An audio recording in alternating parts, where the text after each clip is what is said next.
اسماعیل ہنیہ ایک فلسطینی سیاستدان تھے جو حماس کے سیاسی رہنما تھے۔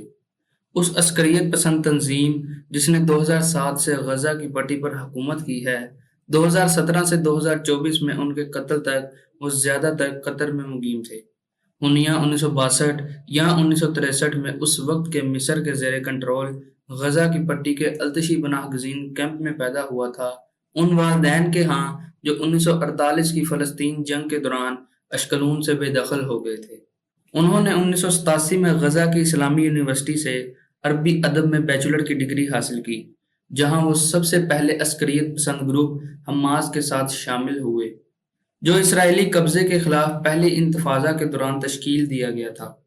اس کی شمولیت کی وجہ سے احتجاج میں حصہ لینے کے بعد اسے مختصر مدت کے لیے قید کیا گیا۔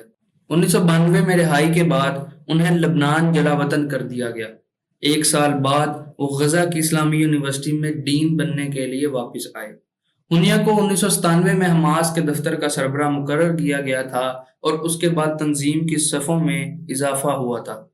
ہنیہ حماس کی فہرست کے سربراہ تھے جس نے 2006 کے فلسطینی قانون ساز انتخابات میں کامیابی حاصل کی، جس نے اسرائیل کے خلاف مسلح مزاحمت کی مہم چلائی، اور یوں وہ فلسطینی ریاست کے وزیر اعظم بن گئے۔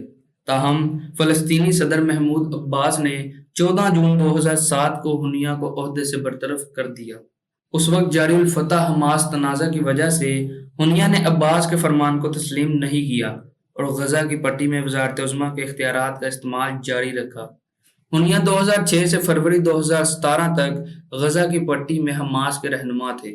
جب ان کی جگہ یحییٰ سنوار نے لے لی تھی، ہنیہ کو بہت سے سفارتکاروں نے حماس کی ایک زیادہ عملی اور اعتدال پسند شخصیت کے طور پر دیکھا۔ 6 مئی 2017 کو ہنیہ کو خالد مشعل کی جگہ حماس کے پولیٹیکل بیورو کا چیئرمین منتخب کیا گیا۔ اس وقت ہنیہ غزہ کی پٹی سے قطر منتقل ہو گیا تھا۔ ان کے دور حکومت میں حماس نے 7 اکتوبر کو اسرائیل پر حملہ کیا، جس کا اس نے دوحہ میں جشن منایا۔